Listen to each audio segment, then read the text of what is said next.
Hello, good afternoon, good morning, good evening, depending on your time zone, and a very warm welcome to the launch of the GlobalABC Regional Roadmap for Buildings and Construction in Africa. Also on behalf of our co-organizers, the International Energy Agency and the World Green Building Council. I am Martina Otto, and I'm heading UNEP's work on cities, as well as the Secretariat of the Global Alliance for Buildings and Construction, and I'll be facilitating this launching webinar today. Before I introduce the agenda, I have to inform you that this session is being recorded. You heard that already announced officially. And please allow me a few words about the Global Alliance for Buildings and Construction.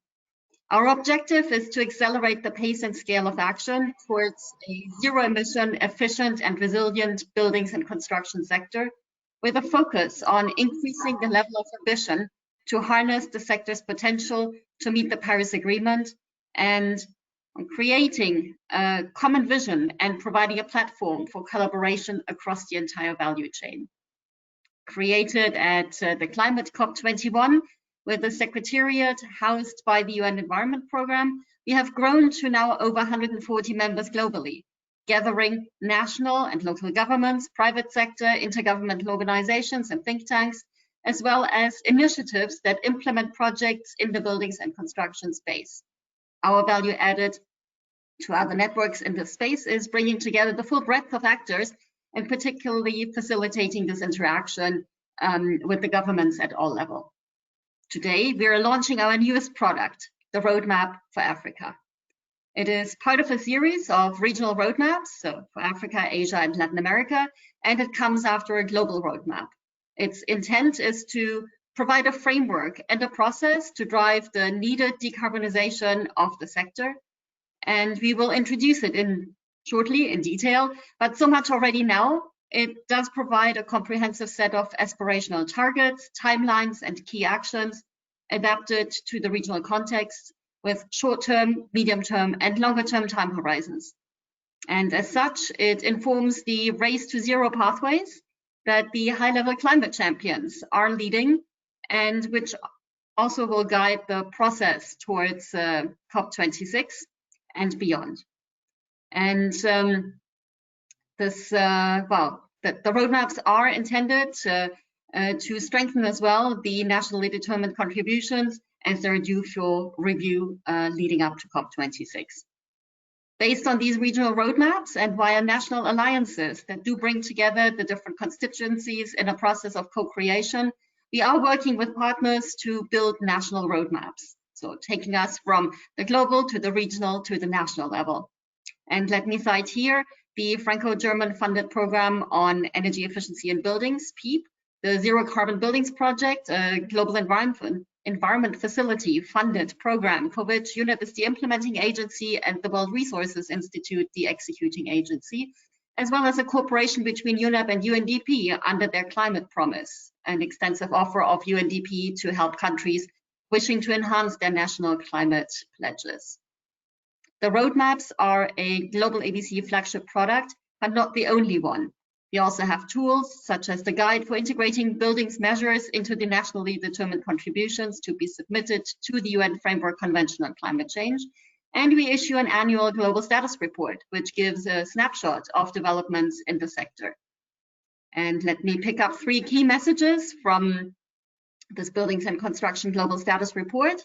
And there are, firstly, while progress is made, particularly in the buildings operations, they're outpaced by a set of trends, such as increase in floor space, and we talk here about the floor space equivalent of the size of Paris being added every week, but also the cooling demand, which is steeply on the rise, not least due to rising temperatures and increasing heat waves, which are projected to expose 1.6 billion people to average summer temperature highs of 35 degrees by 2050.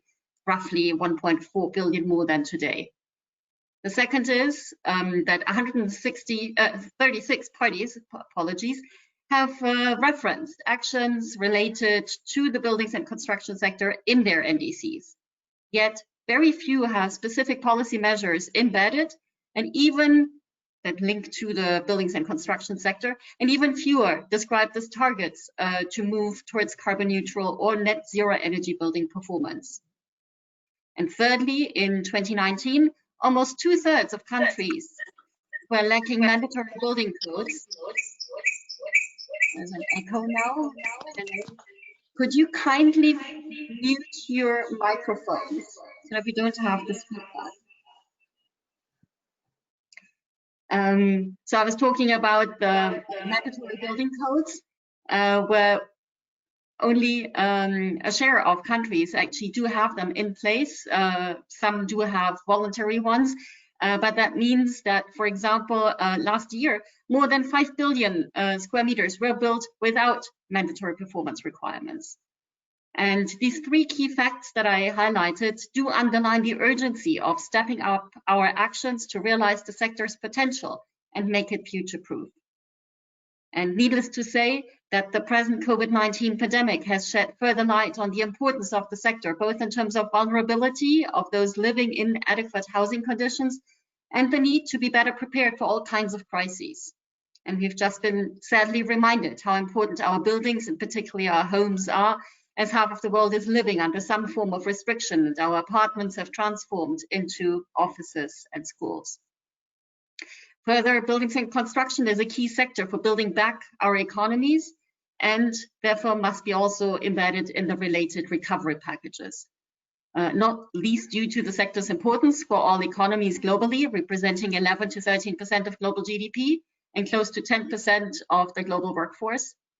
But also because green renovation has the potential to create more local jobs than many other sectors.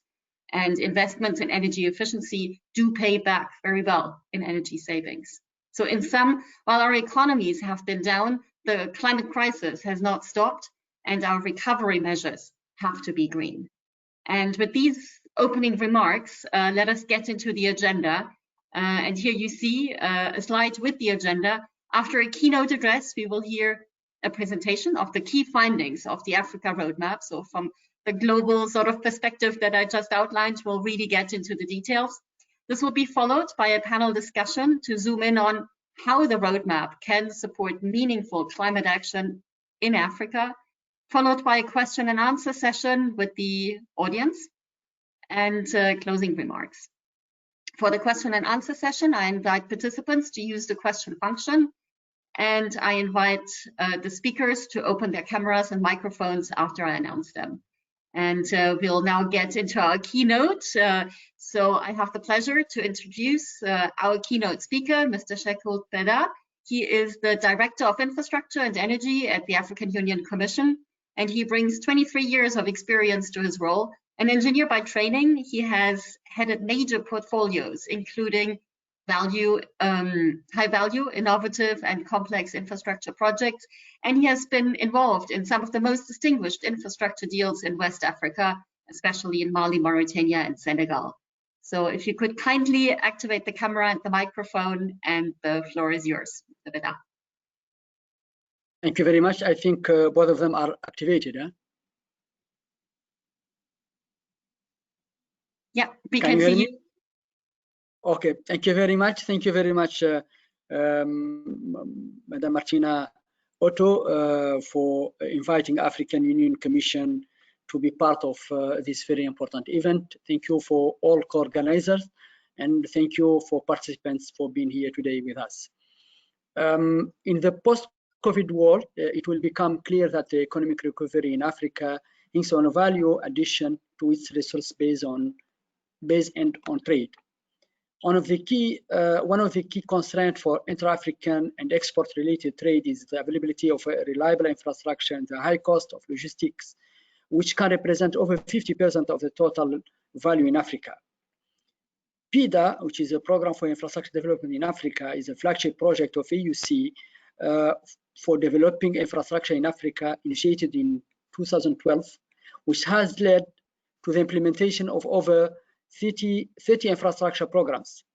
The second phase of PIDA, Project Action Plan, PIDA PAP2, is currently being developed through the identification and prioritization of a short list of high impact infrastructure projects across the 4 PIDA sectors, which are transport across all modes, energy generation and transmission assets, transboundary water infrastructure assets, and ICT infrastructure. Learning from the first phase of PIDA, the PIDA PAP2 has been designed to be more inclusive and climate friendly, with also a strong focus on economic impacts. One of the selection criteria of PIDA PAP2 for prioritization of infrastructure project, the life cycle GHG emissions, which is calculated using benchmark life cycle emissions, and which give a premium to cleaner sources of energy generation and more energy efficient modes of transportation, such as rail and inland waterways. Along with life cycle GHG emissions, the criteria for gender-sensitive procurement on the supply side of infrastructure, the potential of infrastructure to serve remote rural economy communities, and the number of life cycle jobs created are the other consideration in PIDA PAP2 to ensure that infrastructure projects are closely aligned to the well-being of Africans and sustainable development goals. Another key element of PIDA PAP2 is the integrated development approach, which consists of giving a premium to infrastructure projects which can demonstrate and overlap with existing or planned infrastructure assets in other sectors, which tends to improve the ranking of projects. On top of this project-based element, another critical consideration in the final arbitration process is the selection of projects which contribute most to strategic infrastructure, transport logistics, and trade corridors in Africa. This concept of integrated development corridor will favor the development of more compact urban conurbation in the context of galloping urbanization across Africa. At regional and continental levels, this approach is comparable to sustainable urban planning within cities, leading to more compact, resource and energy efficient urbanization models. The African High-Speed Rail Network flagship project of AUC, of African Union Commission, aims at connecting major cities with seaports and hub airports to cater for passengers and goods logistics. The electrification of the railway lines in Africa, which are being converted to standard gauge rail system, combined with the energy flagship project of Continental Transmission Master Plan and single electricity markets, will lead to a sustainable transport system, taking into consideration the abundant renewable energy sources being tapped in Africa. There is also a renewed interest in inland waterways, transport through rehabilitation of river basins and lake infrastructure, which provide the most energy efficient mode of transport compatible with multimodal interoperability with rail and road transport. So having said that, I would like really to stress on the importance of during this process of selection of PIDA PAP2 programs to be very green, and the weight of this consideration is also very high compared to other criteria. So we are at African Union Commission very focusing on everything that which is friendly, environmentally friendly, and specifically with regard to the infrastructure project, having in mind that this will consume a lot of budget of our member states, and this has to be really to take in consideration with regard to the PIDA PAP2 program, which will cover from 2020-21 to 2030 as a global program for the development of infrastructure in Africa. Thank you very much for your kind attention, and over to you, Ms. Martina.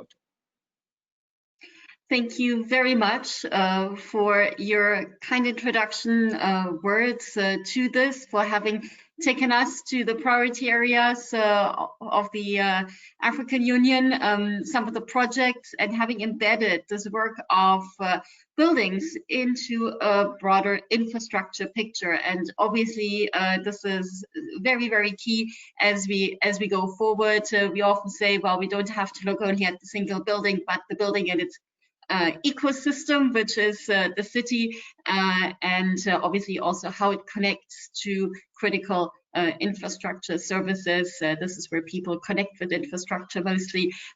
So thank you very much, and for this very strong call for this infrastructure needing to be green. And now we will hear the key findings of the Africa Roadmap from Maxine Jordan. And she's an energy efficiency policy analyst at the International Energy Agency, where she leads the energy efficiency in buildings and coolings work with the IEA's Energy Efficiency in Emerging Economies program. After several years of working as a building services and environmental design consultant in London, specializing in high-performance buildings, Maxine moved to Brazil to work in one of the country's leading energy efficiency and policy research consultancies, where she participated in participatory studies for the National Energy Efficiency Action Plan for Buildings, alongside capacity building and design consultancy activities. And at the IEA, Maxine has led the development of the GlobalABC Regional Roadmaps for Buildings and Construction for Asia, Africa, and Latin America. And with that, I'd like to hand over the virtual microphone to Maxine. Thanks. Thank you, Martina. Hello, everyone. Welcome. It's a real pleasure to be here. It's a very exciting moment to be able to share with you the findings of this Africa Roadmap, which is now available. So here we are. The roadmaps are now available to download. So as Martina mentioned, these roadmaps we worked on a series of regional roadmaps for buildings and construction with the GlobalABC. So there's one for Latin America, one for Asia, and one for Africa. So very pleased to be here today to discuss the Africa Roadmap. So first of all, we'd just like to say a quick word of thank you to our partners. So this work was led in partnership with the Global Alliance for Buildings and Construction and UNEP. We also work closely with the World Resources Institute and the World Green Building Council, who were really key to increase the reach of our stakeholder engagement, which was so key to this process. And of course, thank you to our funders, in particular the governments of France, of Germany, and of Switzerland, and also the funders of the IEA's Clean Energy Transition Programme. And last but not least, thank you to all of the stakeholders who contributed over the course of about a year and a half of activities, and many people contributed in different ways to this important work, so thank you. So why buildings decarbonisation? Why is it so critical? So we know that buildings and construction are responsible for a very significant amount of total energy consumption and CO2 emissions. So globally, about 40% of total energy and 40% of total emissions.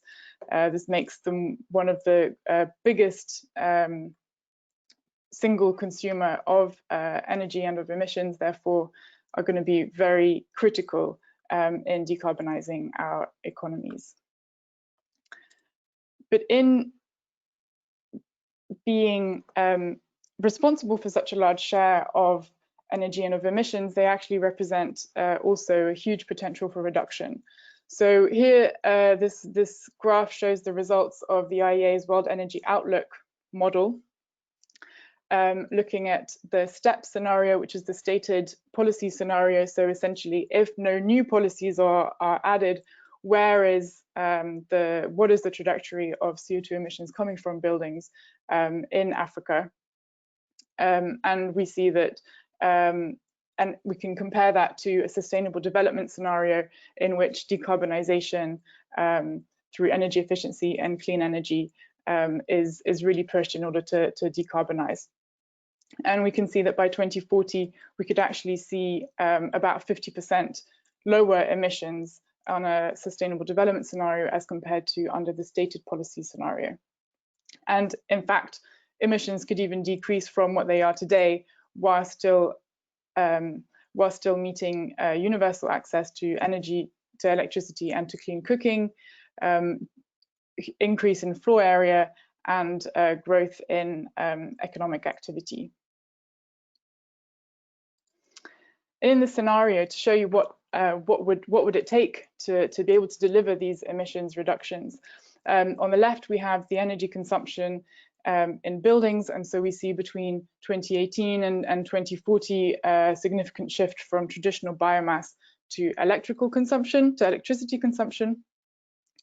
And on the right, we see that this electricity consumption, this mix, would come from increasing shares of renewables, including solar PV, hydro, and wind. So that's just to give us a little taste of the evolution of energy consumption, of electricity generation from now to 2040 in a sustainable development scenario. But as well as being a crucial sector for reducing emissions, buildings are also vectors for achieving many other very important benefits, such as providing more thermally comfortable environments, which is conducive to better well-being and productivity, more affordable and accessible energy services, resilience to climate events, resilience to other crises such as public health and pandemics, and more livable and equitable cities, and also increased resource efficiency of materials. So buildings are really responsible for huge other benefits aside from just consuming less energy. And buildings are also going to be key in interfacing with a variable renewable power system, providing flexibility. And as Martina already alluded to, as particularly important in times at the moment, we know that the buildings and construction sector is a huge employer and holds a huge potential for stimulating economic recovery through the creation of jobs, but also delivering these benefits of efficient and zero-emission buildings for a green recovery. So, in order to understand how we could unlock these benefits and how to develop a common vision for how to work across all of the different steps of the value chain to reach net zero carbon buildings, we've been working with the GlobalABC to develop these series of roadmaps. So as we mentioned, 3 regional and a global roadmap to identify what are the steps to be taken to reach this long-term goal. So looking at targets and timelines across these different sectors, looking at best practice case studies from each of the different regions, and getting feedback on what are the priority policies, what are the priority technologies, and what are the key strategies to unlock all of this. And so our key findings include that we found that the ambition is there to strive towards net zero carbon buildings by 2050. And we found excellent examples from across the continent on effective policies on the range of all of these topics. We also identified that there was a huge range of multiple benefits that motivate different stakeholders. But we also saw that there's a strong need for increased integration and coordination across disciplines and across different levels of government. There's also a need for more mandatory regulatory policies and more data to create baselines from which to develop more targeted policies. And building materials and resilience stood out as topics in significant need of data and information, and this was common not just to Africa but also to other regions. So now I'm going to walk you through the structure of one of the 8 topics, because there's a lot of content in here, but so we have 8 topics from urban planning, new buildings, existing buildings, building operations, appliances and systems, materials, resilience, and clean energy. And each of these followed a similar structure. So I'm going to take you through the new buildings so that and you can see how that would be replicated. Before that, I'm going to tell you what our process was, so how we developed these roadmaps. So we started from a 2016 global roadmap, which was developed by the GlobalABC, and in the effort to regionalize these roadmaps and be able to be more specific, we took some of the foundations of this global roadmap and adapted them. We also carried out surveys, online workshops, and in-person events to gather data, to gather feedback on suggested policy timelines and suggested priority technologies and priority actions. So we had a regional roundtable event in Nairobi, and we had a training week in South Africa, in Johannesburg, at the end of 2019. And these were occasions where we were able to talk to stakeholders and develop these roadmaps further. And we also got feedbacks on our drafts, and which we were very grateful for. So the methodology approached used for each of the 8 different themes included finding out regional trends, summarizing the findings in a set of key actions, identifying the main stakeholders with the most influence, and then these policy and technology timelines that I'll show you for new buildings, so that you can see what we mean, finding some regional examples, and then identifying some relevant finance capacity building and multiple benefits to really enable these actions to happen. So if we go through new buildings,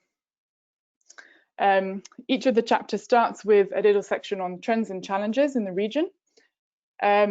So for new buildings, we found information like, the floor area doubling between now and 2050, driven by high urbanization and population growth. Expected growth in per capita energy consumption, increasing demand for space cooling. We also looked at the policy landscape and found that there are a few mandatory codes that are applicable to the whole building sector, including commercial and residential buildings, some voluntary codes and some in development. We identified some of the barriers, including the high additional costs sometimes perceived of more energy efficient construction, the high share of the informal sector, which was commonly noted as a challenge, and how to include the informal sector along in these policies, and also challenges in building code implementation. So this is the picture of the key actions for new buildings. So with a summary timeline, which looks at where what is the status today. So here's summarized by the status on mandatory and voluntary codes, minimum energy performance requirements for new buildings, and this increasing over time to reach a state of most new buildings operating at net zero carbon emissions. And the key actions that are listed there are really summarized by the idea of having a strategy, so developing a roadmap strategy to get to this point of net zero carbon emissions operation. Codes are really seen as codes and labeling are really seen as a tool to integrate various measures, such as passive design, such as requirements for renewable energy or resilience. They really can be a tool for requiring more and more features to be included, and of course labeling to enable communication of these benefits to consumers and to drive market demand for more efficient and more sustainable buildings. Tools to enable the actual design process of these buildings is also highlighted as key, and to be able to identify what are the measures and what are the practical things that designers can use to mainstream efficient construction. And of course, awareness and information, both for the general public, for home buyers, for the financial sector, and within government, in order to be able to implement these actions. Then looking at the timelines, this is an example of the policy timeline for new buildings. So looking at what are the key areas of policy that are going to be key to decarbonize new buildings. So of course, building energy codes, but also looking at compliance with building energy codes. So with separate targets for that. We also have a separate item for the participation of the informal sector as an area to specifically look at and work towards. We also have building labeling of building components. So in order to provide designers and prospective buyers with information about their potential choices. Building passports also identified as tools to support this information dissemination as well. And life cycle analysis to be able to make sure that decisions are made to minimize the overall emissions of buildings over their whole life cycle, and also incentives. The red means that we identified an ambition gap. So we called an ambition gap when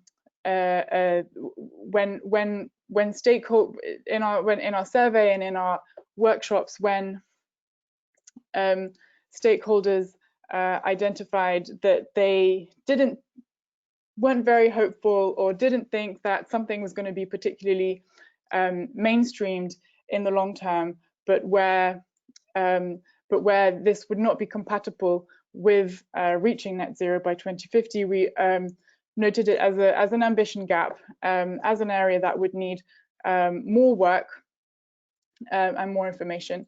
And in orange, we highlighted these as information gaps. So this is where either we didn't get consensus from different stakeholders and different answers, or whether there wasn't enough information to be able to confirm this as a timeline, as a workable timeline with the stakeholders that we spoke to.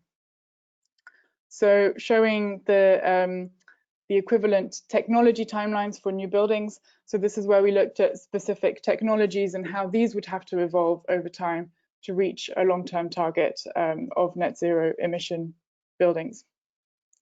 So building envelope, again, this was an area where there was not much data to be able to come up with a regional target for the thermal performance of building envelope. Also, not much consensus around what are the main materials for thermal performance of the building envelope. Other technologies that we looked at, passive design. So this is the ability to include passive design measures in the construction of new buildings in order to minimize need for cooling and increasing thermal comfort. External shading, reflective surface finishes, insulation, glazing, so in terms of solar performance and thermal performance, daylighting and design tools. So we really see these timelines as a sort of menu of technologies and strategies. Not all will be as important in all regions as others, or all cities as others, depending on climate. But to some extent, these were identified as important ingredients to develop more specific local strategies. We also had collected some regional examples, both for policy and for technology. So we have these regional example boxes for policy action on new buildings, where we collected information on examples that we found from the region. Some of them were submitted by some of our stakeholders that we spoke to. So we have some examples here from South Africa, Rwanda, Ghana, Cabo Verde and Nigeria around the building code, to be able to compare the different sorts of approaches and provide examples of the different ways of developing building codes. We also have examples from Morocco and Kenya here. And then finally, we also had a section on enablers under each of the 8 topics. So we had a section on finance, which describes some of the most relevant financial mechanisms for that topic, so such as funds, credit lines, green bonds, green mortgages, community financing, and we also have a dedicated chapter at the end to enablers, including some examples, some specific examples of financial schemes that have been successful. Also looked at capacity building priorities. So different areas had different types of capacity building priorities, whether it's training within the government, training of professionals, so engineers, architects, designers, training of the financial sector or developers to be able to identify funding mechanisms, general awareness of the public, so in terms of driving market demand, and training of product and material manufacturers. And then we also gave listed the key multiple benefits related to environment, energy, economy, or the society for each of these topics, and linking them to the relevant UN Sustainable Development Goals. So really, the idea was to provide a bit of a menu of the key sorts of actions that can then be used to develop more localized strategies. So then, if I zoom out a bit of new buildings and go back to the overall the 8 themes, I'll just talk you through the summarized version and give you a taste for the sorts of things that are included in each of the other 7 other chapters. So, for example, within urban planning, the types of measures that we discussed there include location efficiency, transit-oriented design, mitigation of the urban heat island effect, data collection and digital tools. And one of the key challenges that was highlighted within urban planning was related to political will and the lack of institutional coordination, both vertically across different levels of government, but also horizontally among different disciplines. So therefore, data collection and the creation of compelling narratives and evidence base and training are identified as some of the key measures here to support this institutional alignment and coordination. Then for existing buildings, so while the construction growth rate is much higher compared with the rate of renovation of existing buildings in Africa, where only 30% of the building stock anticipated for 2040 currently exists, there's still scope for energy efficiency requirements, energy efficiency improvements of the existing building stock. And the challenge here mainly lies in the lack of baseline data to establish benchmarks and establish priority strategies for renovation. And then operations is also an area in which strong baseline data would be critical in identifying the most effective measures and most effective strategies to target. And the tools recognized here as being key to reduce operational consumption for buildings and their systems include energy management systems, controls with a varying degree of smartness, so simple controls, but also digitalization and smart controls to facilitate operation and maintenance. And looking at the next 4, so within appliances and systems, so the main tools here are in setting regularly updated, robust minimum performance standards combined with comparative and informative labeling to facilitate consumer choice and the implementation of incentives and procurement policies. So to boost the efficiency of the entire market, whilst also increasing access to affordable energy services. So appliances and systems were also an area where regional collaboration for standards and for testing was highlighted as potentially being effective. In materials, we're looking at embodied carbon of materials. So aiming to reduce this by improving production methods for construction materials, but also identifying and developing low carbon alternative materials and construction techniques. So that would depend very much, of course, on local industries and material availability. And focus was particularly required on information, disclosure, and tools to enable the best life cycle decisions to be taken. And so for this, data is really key. In the resilience chapter, we talk about adapting buildings to the adverse effects of climate change. So where risks are particularly high in coastal areas and areas lacking basic infrastructure. We also talk about how resilience is also about improving infrastructure, services, and livelihoods to improve people's abilities to cope with and recover from natural disasters. So the key measures towards this, so the key measures for the building sector, where the building sector can contribute, are related to risk mapping and monitoring, development of integrated resilience strategies for urban centres, as well as protecting critical services, critical infrastructure buildings, and several city-level initiatives such as the African Centre for Cities and the Climate and Development Knowledge Network provided really useful resources in this area.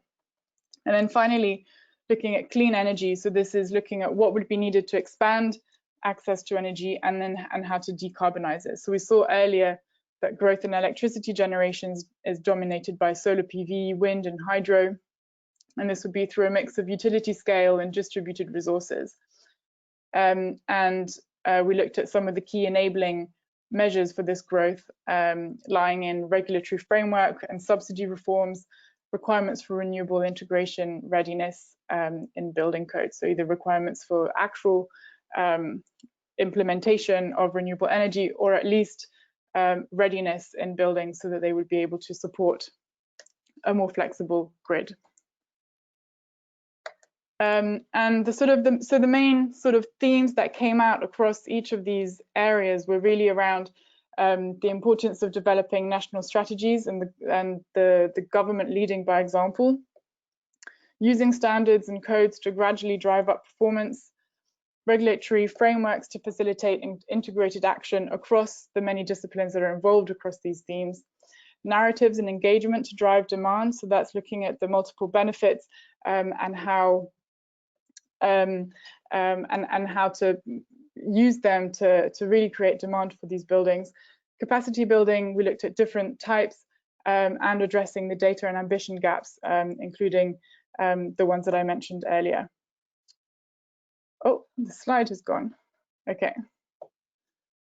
And I just wanted, I only have a couple of minutes left, but I did want to pause and acknowledge the fact that a lot of this work, well, all of this work was done before, but in a very different context, so before COVID-19.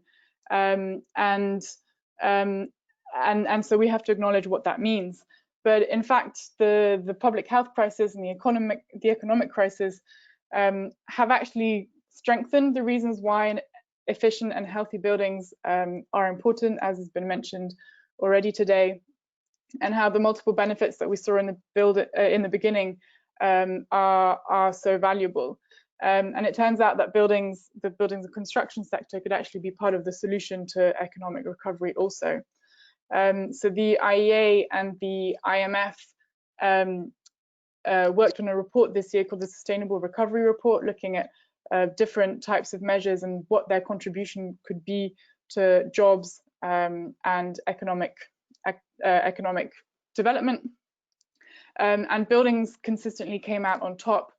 So that's buildings efficiency measures consistently came out on top. So that's because they're local jobs, they're labor intensive, they can be deployed quickly, and they also support the improvement of homes and critical infrastructure. So this could be a really opportune moment to boost investment in buildings efficiency and clean energy. And I've got another slide with just some key points on how to deliver those benefits. And I think that these concepts actually link quite well to some of the measures that we discuss in the roadmap. But I'm running out of time, so I'm just going to go to my last slide now, which is about what next. So having developed these roadmaps, we really hope that not just the documents themselves, but this process and this process of talking about them will spark regional dialogue and collaboration, also inspire concrete actions and national strategies for decarbonisation and also economic recovery, as we know that both of these can go together, and highlight the need to fill the information and ambition gaps identified. So I'll leave it there. I very much look forward to hearing from our panelists later, and will be available for questions from the audience at the end. Thank you, Martina. Thank you very much, Maxine. And as the audience has seen, it's a pretty comprehensive document with a lot of content to go through. But I think it really provides this framework that we set out to be a framework and a process to go through for this co-creation. We have a couple of questions that did come in already, and I had one that I wanted to pose immediately.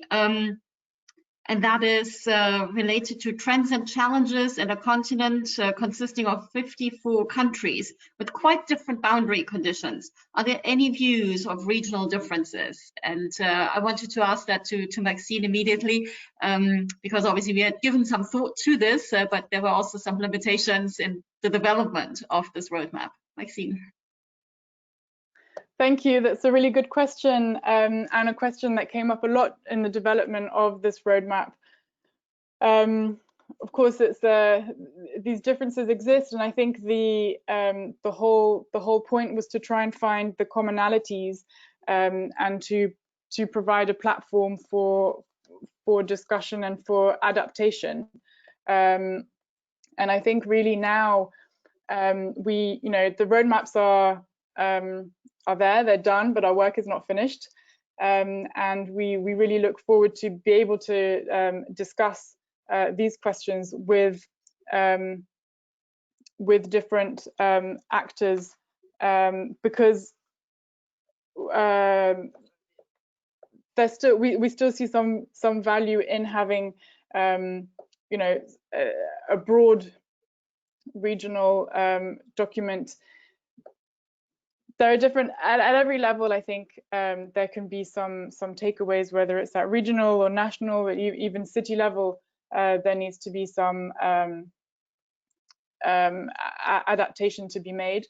So I think I will look forward to discussing these topics with our panelists, and to really hear from them how they see that these documents can be useful. Okay, thank you so much, Maxine. And indeed, I mean, we did have a discussion how we could, whether we could have sub-regional sort of focus chapters in the roadmap, and we said, well, maybe we deal with it with these examples that we have, with a hint to how they cross over to some of, but there's some similarities basically, and but it's definitely an area to develop things further as we go along with the implementation as well. Okay, so questions can be posed in the question function. The audience has found that already, because there's quite a few that are coming in. I would like to keep the questions for the overall question and answer session. So we'll invite Maxine back to that, and now go into our panel discussion. And I saw as well the report. If you would like to see the full report, the link has been posted in the chat. And I have seen as well a couple of questions whether there is translation to French. Now, obviously, we're already quite a bit into the session, but yes, there is. It was posted. The link was posted also in the chat. So if you still have a need, have a look at the beginning of the chat trail. There is the link to the French translation. And now to the panel. Let me introduce Elizabeth Chege, Hastings Chikogo, Elias Esavai, and Sayuba Chiamtore. Elizabeth is the CEO and co-founder of Web Limited, a sustainable construction consultancy. So 2 words, not one, that I just tried to make out of it. And she's also the chairperson of the Kenya Green Building Society. 19 years ago, Elizabeth made it her core business to be part of the solution to climate change and sustainable construction solution. And she lives by the motto, what we build today will be the Africa of tomorrow, will form the Africa of tomorrow. And through her volunteer role at the Kenya Green Building Society, Elizabeth has collaboratively led the transformation of the built environment in Kenya by embedding green building practices into the industry and extending it to green schools, thus mitigating greenhouse gas emissions, human health enhancement, and boldly stimulating the green jobs agenda. And she has been very much involved in the regional consultations that we had as well. Our second panelist is Hastings Chikogo. He is the Regional Director for Africa at C40. He serves on the advisory board of the African Center for Cities and the Global Supervisory Supervisory Council, Board of Wetlands International. He's also a member of the Global Future Council on Clean Air at the World Economic Forum, and he brings expertise from working with local and national government. He has deep environmental roots, also from his time with the International Union for Conservation of Nature, where he did have functions, including that of the Regional Director for East and Southern Africa. Let us move now to Lies Essabai. He is an engineer and working at the Moroccan Ministry of National Territory Planning, Urban Planning, Housing and City Policy in the Quality and Technical Affairs direction. And he's part of the Renewable Energies and Energy Efficiency Service team. And in this capacity, he works to enhance the uptake of energy efficiency measures and the technologies in the buildings and construction sector to develop technical and guidance tools related to the promotion of energy efficiency technologies at the city and the building level, and to contribute also to the preparation, implementation, and monitoring of governmental programs, regulations, and strategies. And our fourth panelist is Sayuba Timtore. He's an architect and urban planner and the co-manager of YAM Solidarité, where he works with vulnerable populations and local communities, including in multi-country programs across all of West Africa. And as a Pont Chaussée engineer, he has extensive experience in leading urban development projects and implementing urban renewal and social housing policies. And he's a specialist in earth construction and biosource materials. Very interesting, particularly in that region as a key measure. Currently, he is working as a project management operational planning consultant for a technical assistance project on affordable housing financing with the West African Monetary Union Commission. And now with that, if you could kindly switch on your cameras and also your microphones. And to get us started, we do have the same question to all of you, but we are keen to see your distinct perspectives, so representing the different constituencies. So decarbonizing the African buildings and construction sector. How can the roadmap support meaningful climate action in Africa? And let me start with Elizabeth, who will bring to us a private sector perspective. Thank you very much, Martina, and good afternoon to everyone who's joining us. First of all, let me thank and acknowledge the efforts by the entire team to actually get this roadmap to where it is today. What it does, it creates a common language across the region with the ultimate goal of whole life net zero carbon buildings. So the 8 pathways that have already been mentioned by Maxine earlier are in line with the World Green Building Council's new strategy 2020 to 2022, which is aligned with the Sustainable Development Goals and has 3 impact areas. And these are the areas under which the Green Building Councils are working with, and you can see the alignment as I talk through them. So climate action, health and well-being, and resource circularity. So in direct reference to the roadmap for Africa, the region for the World Green Building Council has a program called Advancing Net Zero. And we started on that program back in 2018. And year on year, we have seen the commitment from actually double from the private sector. We work in an environment that not all the countries have building codes or mandatory building codes that actually are giving response to the climate resilience.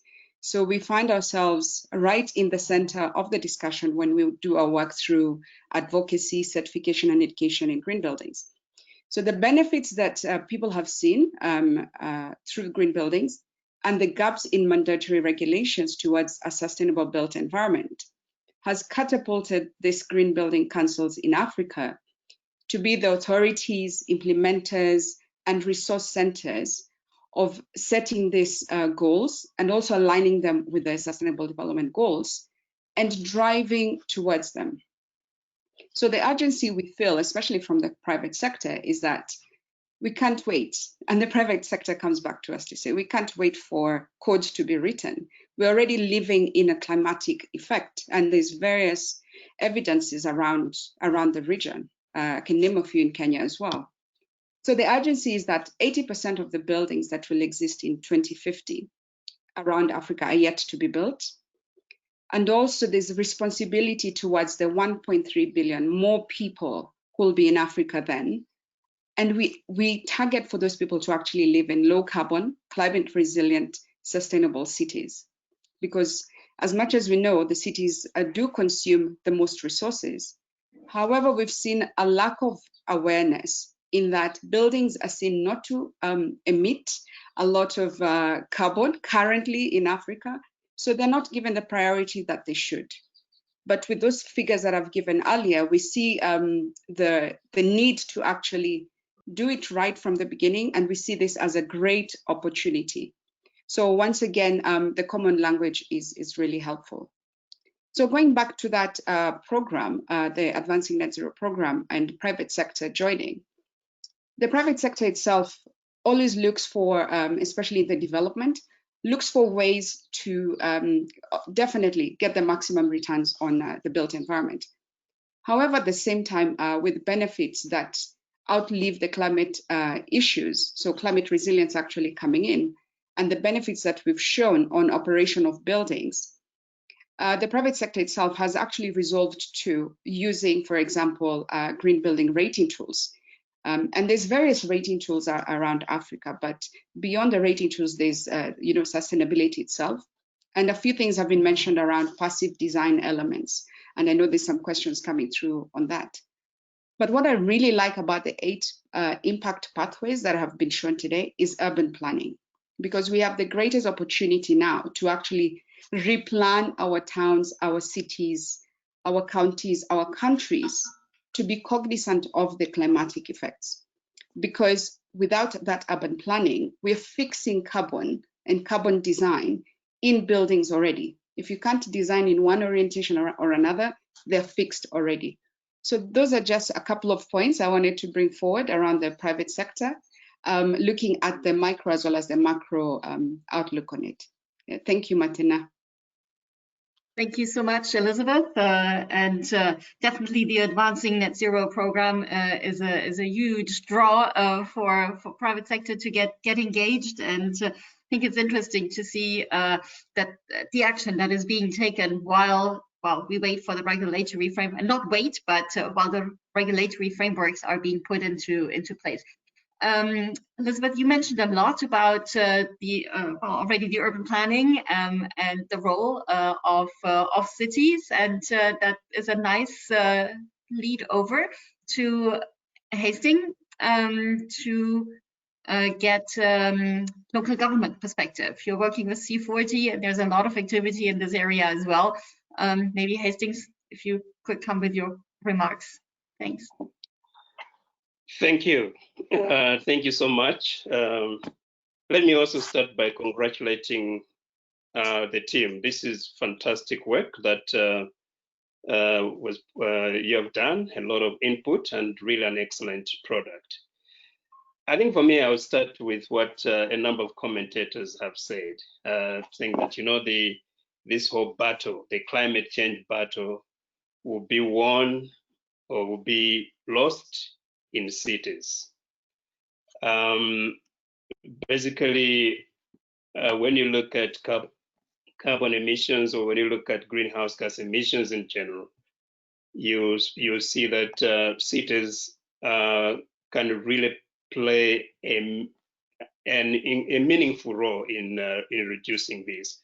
Also, when you look at resilience, you see the impact climate hazards are having on cities. So to me, looking at this roadmap and also considering the fact that Africa is the fastest urbanizing region, I think the roadmap, it just confirms the need for us to raise the ambition in emission reduction and in increasing resilience in our cities. To me, this roadmap is an excellent tool to guide cities in actually their emission reduction drive. C40 cities are at different stages of their ambitious climate action plans consistent with the objectives of the Paris Agreement. And in all cities, from our analysis, we have identified some sectors that are high impact. And buildings is one. Energy is another. And of course, transport, and it's linked to urban planning, as the previous speaker was saying, is another. So to see these being emphasized in this roadmap is just good news for me, because it provides the guidance that is needed in these sectors. It provides the kind of like the consistency in messaging that cities need, and also a consistency in approaches that that cities and other stakeholders need to play as they address the sectors that are indicated here. To me, that consistency brings the opportunity for breaking down silos, both horizontally and vertically, that exist. We need to it will guide us in integration across sectors within the city administration, but beyond. It will help us in facilitating coordination amongst different actors. The previous speaker was talking about the private sector, but there are other actors, civil society, national governments, or spheres of governments. To me, I see the contents of this roadmap, when I look at it and when I look at the findings, as an excellent reference point for us to be speaking from the same standpoints and be able to work together to coordinate and to harmonize our approaches. Yes, the previous speaker talked about urban planning. That is also a very interesting component for me, of course, coming from the city space. You know, as African cities are expanding, we need to, of course, right now the best term is build back better, but I would say we need to grow better. We need to grow our cities better. We need to learn from mistakes that have been made in the past and do that well. And this roadmap does provide really excellent snippets that can take us there. There are some concepts that are coming up now of having a 15-minute city where everything one does can be accessed within 15 minutes. That calls for a different type of planning for our cities. It calls for really compact, really connected, multi-purpose kind of like neighborhoods. And to me, that's what I celebrate when I see a roadmap like this. And it's something that really, if there are seat of issues on this in this webinar or this meeting, is something that I think we should wrap our minds around and have conversation in terms of how we can actualize this at a local level. I think I'll stop there for now, and maybe can speak later through responding to questions. Absolutely. Thank you so much for your remarks, Hastings. And it's interesting. I mean, we started off with Elizabeth saying it provides a common language. Now you say it also provides an opportunity to build a community using that common language and breaking down silos. So both in terms of the needed multi-level governance, but also across sectors. And you're right. I mean, there will be a different concept behind it almost, talking about the new normal cities. And when you say 15 minutes, I mean, there will be impacts for sure in terms of bringing nature into the cities, and actually the housing decisions where you put the buildings that house us will have a critical role in that going forward. And I want to hold that thought and come back to you. But first, give Elias the floor. We heard multi-level governance is super important. Now that takes us from local to the national level. Can you talk to us from a national perspective at the roadmaps? Elias. Good afternoon. Thank you very much for the invitation and congratulations for this valuable work. Well, before trying to answer this question, let me first give a brief introduction or brief overview about some of the activities related to low carbon decarbonization of the sector in Morocco, and also some of the challenges. Well, in Morocco, buildings account for 33.6% of final energy consumption, with the residential buildings covering 25% of final energy consumption. The construction sector, as many African markets, is a dynamic and growing market, with development of 7 new cities and several urban centers. And 2/3 of the building stock expected by 2050 is yet to be built in Morocco. On the other hand, rapid urbanization and rising incomes also increment the share of residential energy needs for household equipment. So all this calls for a transformation to a low carbon development pathway through inefficient new buildings to avoid long-term lock-ins. Actions to promote energy efficiency and low carbon buildings in Morocco have covered several activities developed by the GlobalABC Africa Roadmap, but the focus was in Morocco was mainly on new buildings, equipment and systems, and urban planning, particularly through the Moroccan Thermal Building Code, which entered into force in 2015 and applies to all new buildings. Mandatory minimum energy performance standards, which will come into force in the near future, with a focus on refrigerators and air conditioners, and integrating energy and environment concerns upstream of the design of urban projects and new cities. Concerning the challenges encountered, we can say that the multitude of stakeholders involved in the planning, execution, and implementation of energy efficiency projects in buildings, and hence the need of coordinating a multi-sectoral approach.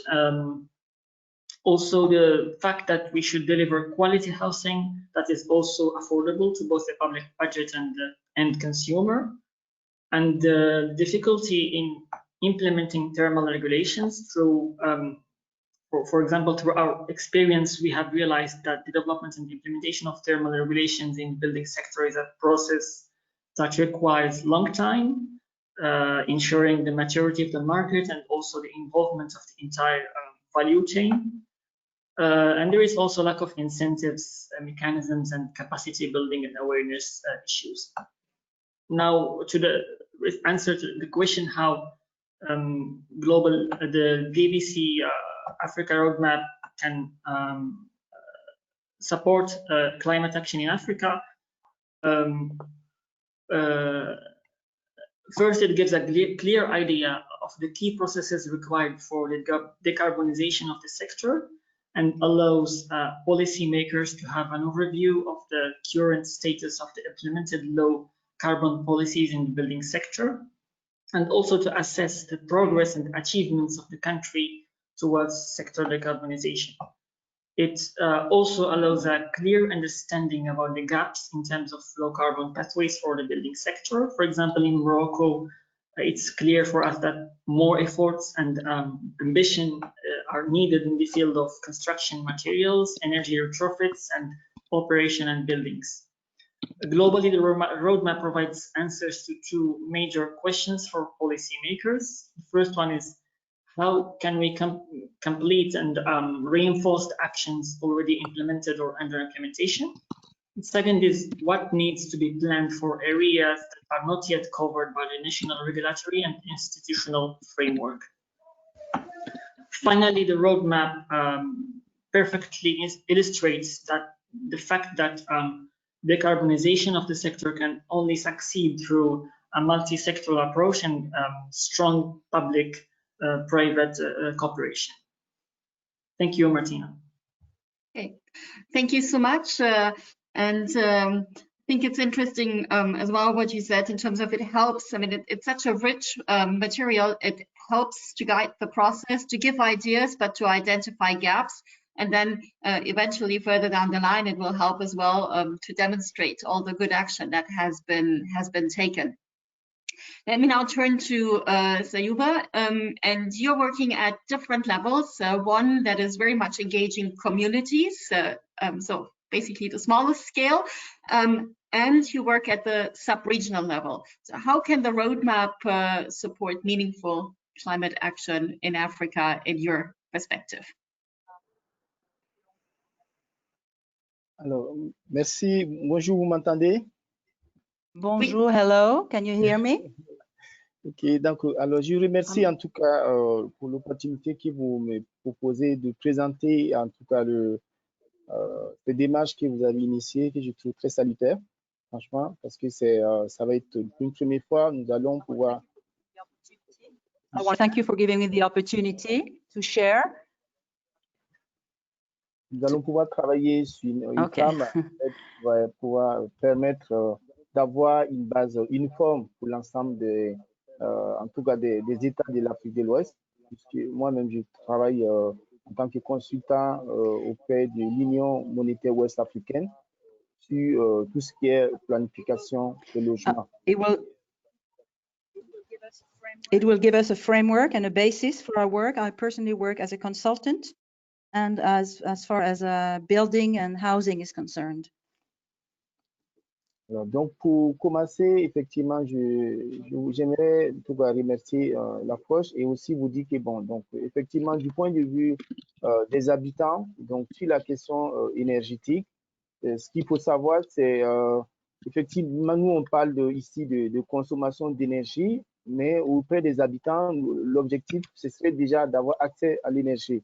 Vous savez que dans beaucoup de quartiers informels, la première préoccupation des habitants, effectivement, c'est de s'installer, mais déjà de pouvoir accès à cette ressource rare qui est l'énergie grise. Okay, we're talking about reducing the consumption of energy, but as far as a lot of our populations are concerned, the issue and the challenge is actually the access to energy in the first place.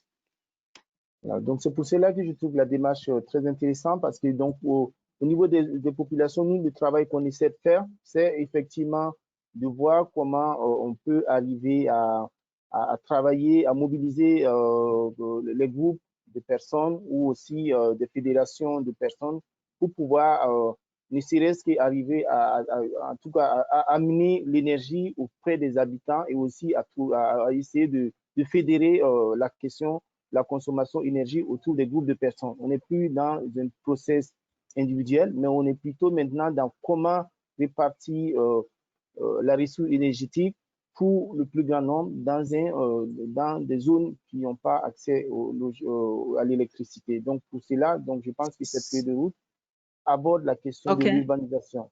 Okay. I think this is interesting, this roadmap, because as far as we're concerned, we're not in an individual approach, but we're looking at a group approach as to how to bring access or to allow access to energy and how to use the energy and manage the energy consumption in terms of communities and group use rather than individual use. Voilà. Au niveau de l'Union ouest-africaine, donc pour parler au niveau sous-régional, donc il faut savoir qu'aujourd'hui, les États africains, en tout cas qui sont en Afrique de l'Ouest, se préoccupent beaucoup de la question du logement abordable. Donc, c'est-à-dire comment loger le plus grand nombre. Et forcément, ça induit la question de l'accès énergétique à des nouvelles zones, en fait, qui vont être constructibles. Donc, ça va aussi poser la question de comment à la fois urbaniser les nouvelles zones, mais tout en aussi facilitant l'accès aux infrastructures de base. Donc, effectivement, on voit que dans les États, chacun déploie des manières de faire. Les États engagent des démarches pour pouvoir produire des logements. Aujourd'hui, on parle de 40 000 à 100 000 logements dans certains États comme le Sénégal, le Burkina Faso. Donc, on voit que l'enjeu est très, très important et que la production de logements va forcément de pair avec la question de l'accès aux ressources, aux infrastructures de base, notamment la question. Okay, so one of the main challenges that we are facing at the West African Union and in West Africa is actually the new constructions of housing estates and housing communities. So we're looking at developing new buildings in some places like Senegal. We're looking at 40,000 to 100,000 new houses. And we're looking at how to then develop and bring access to energy in these new building constructions. Donc, pour cela, depuis un an, donc, nous avons pu mettre en place au sein de l'IOMOA une directive donc, qui va permettre aux aux États de pouvoir avoir un cadre pour régulariser la consommation énergétique dans les bâtiments publics. En tout cas, c'est une première action qui est en cours. L'idée, c'est de pouvoir suivre comment nous allons pouvoir réduire la capacité de consommation des bâtiments publics de façon à permettre de pouvoir alimenter aussi des zones. Parce qu'il faut savoir que quand même la question énergétique, elle est traitée de manière sectorielle, mais pas globale. C'est-à-dire que vous allez voir que dans certains États, l'insuffisance de l'électricité fait que souvent on est obligé d'opérer l'électrification par zone. Donc il y a aujourd'hui, on voit bien que les bâtiments publics consomment une bonne partie de l'énergie. Donc les États essaient de trouver des stratégies pour réduire la consommation de façon à pouvoir ventiler l'énergie dans le reste des quartiers qui sont souvent des quartiers très défavorisés. Merci. Okay, so over the last year or so, we have worked with some of the states in West Africa, trying to make a framework for building new affordable housings, but also trying to work at the energy level. In our case, the energy approach is not so much sectorial, but it's rather sectoral but not global because of a lack of electricity in certain areas. We have different zones and we do have a high consumption of electricity or energy in some areas. So we're trying to see and work with the states in view of these new construction as well, how to reduce the energy consumption and how to have a better energy system. Excellent. I would like to stop here to actually weave in a few other questions, but I think this was an amazing contribution to looking at how tools at the cross sub-regional level can actually help. Yeah, we come back. We have a few other follow-on questions, and there's more trickling in. Maybe if you allow me to go back to Elizabeth, we heard quite a bit that obviously now the situation with COVID will be a real game changer, and there are these building back better strategies. Now, for you, with your experience with the private sector, what do you think will be the new normal? Will there be some change? What can the private sector use? And there was one specific question here,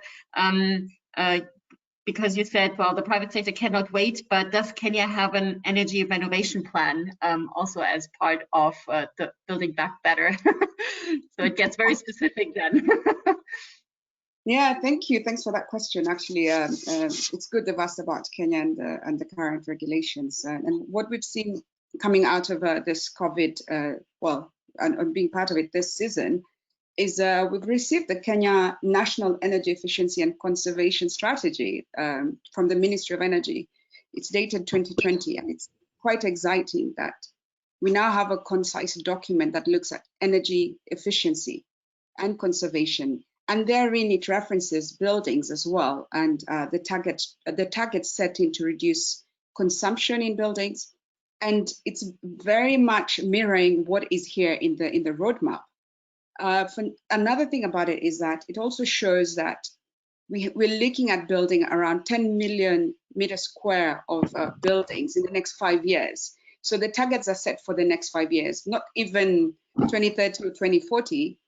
So quite quickly, the private sector can align to that and see that the requirements that we've been putting in as green building councils are quite tangible, because we are actually talking about implementation and how to include the strategies therein.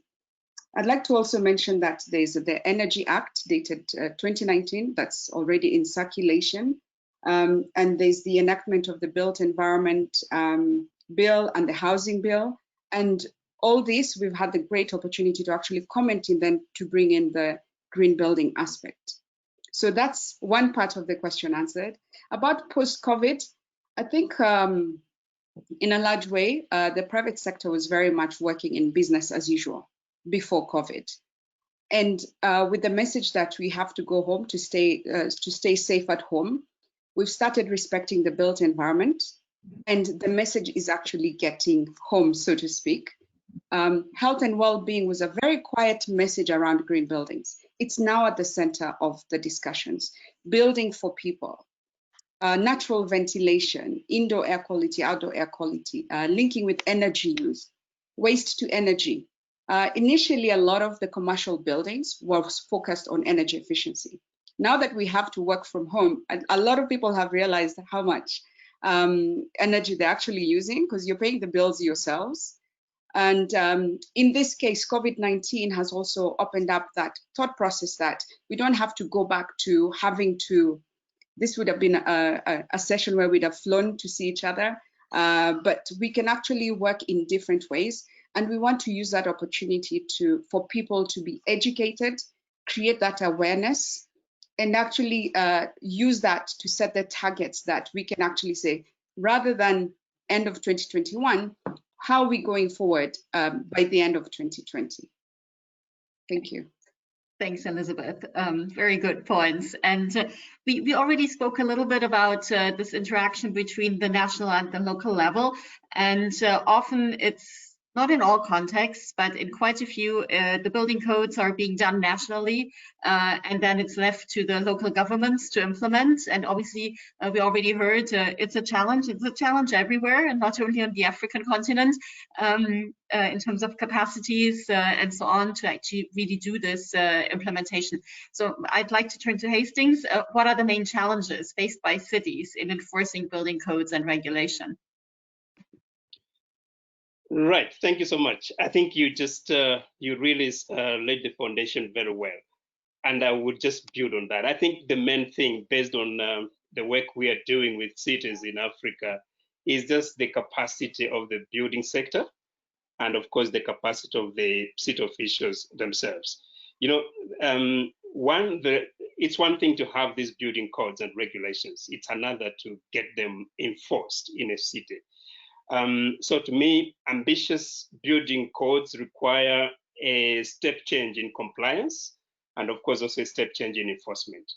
This depends on the building sector's capacity to design and build to higher requirements, and that sometimes is a challenge in Africa. We just started a work stream on clean construction in C40 globally, and it has really been, it is becoming a challenge for to get really African cities onto it because of the capacity of the building sectors to really comply with clean construction requirement. So there is need for us to strengthen capacity in the sector. City officials as well need to actually strengthen their capacity on enforcement, including actually the time that is required for enforcement. They don't have time in some cases because of thin human resource capacity. The tools that they use to support the compliance process and the knowledge of the detail of that higher compliance performance requirements. All these we are dealing with, trying to really get them on crash courses to really build that capacity and of course motivate them to stay. Not that they build capacity and once the capacity is built, they leave the city and go into the private sector. Then, of course, knowledge itself, it depends on the amount of data that is available. That's a big challenge in Africa, data poverty in Africa. We need to seek partnerships with private sector, research and academia to close the data gaps in Africa, because that will also lead to deeper understanding of the benefits, which is my next point, deeper understanding of the benefits of sustainable and resilient buildings. I was looking at the questions there. People are questioning, but why should we do this? And that's what we need to get out there. The capacity, I mean, the ability for city officials, city residents to understand, why do I need to do this? What is in it for me? Not just looking at it, especially for us people in the climate change sector or in the green buildings sector, we just look at the planetary kind of like benefits, but to go beyond that and break it down to what does it mean to a household, what does it mean to a business, what does it mean to different sectors. We need some data, we need some knowledge to actually build the case on the benefits of sustainable and resilient buildings. In the interest of time, I'll just stop there. I can add later. Thank you so much. And indeed, we're running out of time. I want to come back to Elias. You spoke already about the lever that national government has with the social housing agenda. Another one that comes back all the time is around financing, and it's a big gap identified. There's a number of tools that have been highlighted in the roadmap as well. But according to your experience, how could international climate finance opportunities help countries to stimulate market and implement climate actions in the building sector?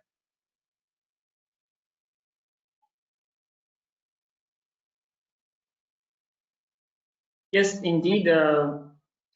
Okay. Yes, indeed. Financing is one of the main barriers to the large uptake of energy efficiency and low carbon technologies in the building sector in Morocco, for example. For instance, in the social and medium income housing market in Morocco, there is a very high price elasticity of demand, and, which results in an over proportional reduction of demand for housing units when additional costs for EE are passed through the households as final investors. So implementing energy efficiency in building results in extra costs that are not easily passed from the real estate developer to end consumers. Morocco, with the support of the program and the GlobalABC, submitted in 2018 a project proposal to NAMA Facility Fund. This project was conceived as a holistic and integrated project aiming to remove the market barriers and concerning building envelope and building equipments and appliances. The proposed project duration is 5 years, and it is expected to receive a financing of 20 million euros when the detailed preparation phase is finished. It focuses on two main components: establishing a financial mechanism for new housing that would cover additional EE costs for envelope and will target social and mid-income housing. And the second component is a financial mechanism for household appliances focused on replacing old but functioning fridges and mid-sized high EE refrigerators, and also providing technical assistance in relation to advancement of regulations, training, and awareness raising. So to conclude, international climate finance could help countries stimulate the market and the energy efficiency market, and to overcome some of the market barriers related to the implementation of climate actions in the building sector. And integrated projects and holistic projects financed by climate funds can incentivize significant additional private and public investment in energy efficiency. Okay. Thank you. Excellent. Thank you so much. And I have one more question for Sayouba, but we're really running out of time, so please be super concise. And you already mentioned the two community directives on energy efficiency and a sub-regional plan for housing and energy to drive innovation. So what do you think? How can we align the initiatives already undertaken by UMOA, by the Commission, with the regional roadmap?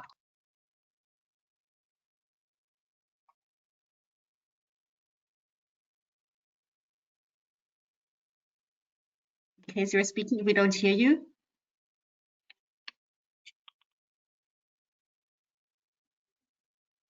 On ne vous entend pas.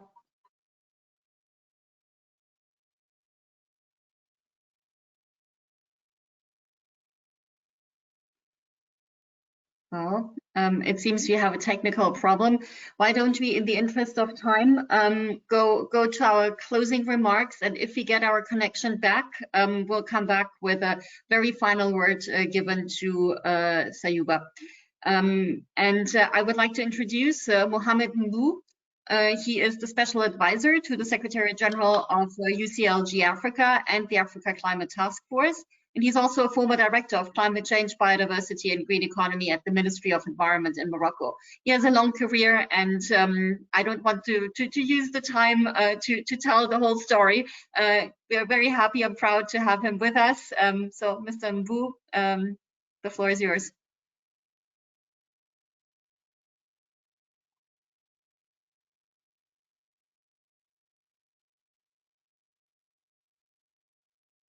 Similarly, in case you're speaking, we don't hear you.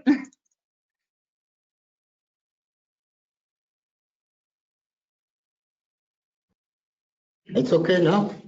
Yes. First, I am going to speak in English. First, I want to thank all the panelists because it was a very, very interesting event. And I want just to go back, to the beginning of the Global Alliance. And I see that there are a lot of progress right now because I have the chance, to start this Global Alliance in Morocco. And I remember Martina, and I see right now that the picture is very clear because that's why I am very happy to see the progress in the clarity because right now we have a common language and understanding, and also we can see that we can have a differentiated approach regarding all the countries. As you know, we are right now in the emergency context, regarding the health crisis and also the climate. And this roadmap gives us, as Hastings said, guidance, for raising the ambition, and also the guidance, to be aware that the building and the construction must fill the gap, regarding the multi-level governance, because right now the problem that we have in Africa is the process of decentralization process is a big problem that can stop the speed of attracting, for example, the private sector, as Elizabeth said also, because as you know, the problem for the private sector in this area is the big problem is the risk. And, as you know, the risk, for example, is dealing with the transparency of the information, because we don't have a lot of about that. This roadmap, is very, very, very interesting because it's guiding, the way to address the rising of ambition and also the resilience of cities. I want also to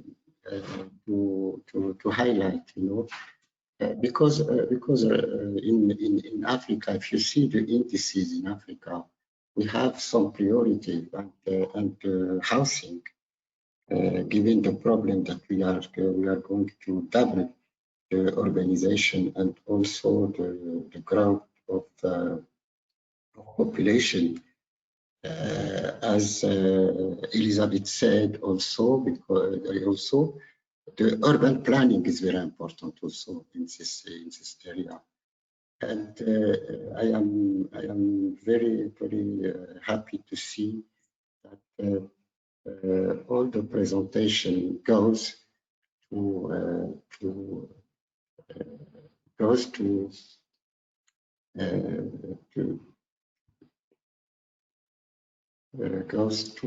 see that this roadmap is very, very important. And I want just to take this opportunity to call, all the local government in Africa, to be in this alliance, because it's very, very important. And as Mr. Hastings said, is my friend. The battle of climate change will be win or lose in the cities. That's why it's very important, to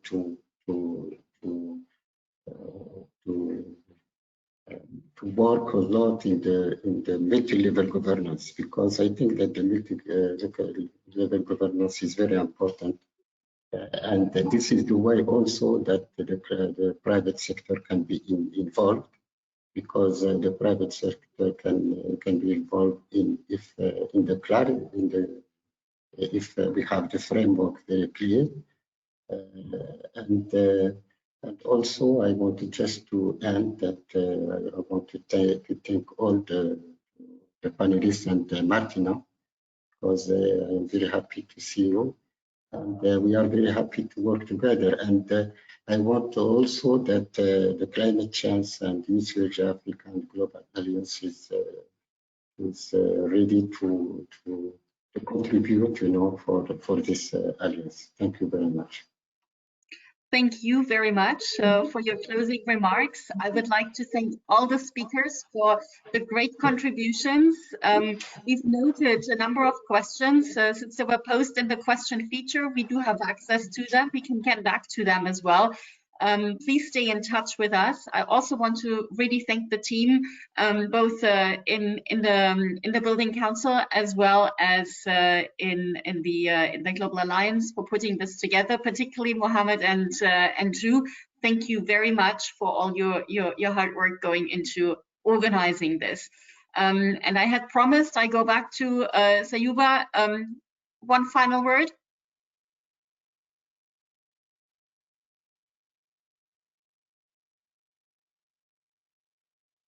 No? Well, apologies, sometimes there are some technical glitches, but I think overall it went really well. So thank you again, and also for your active participation in the chat, and we hope to work together on this important topic. Thank you, bye-bye.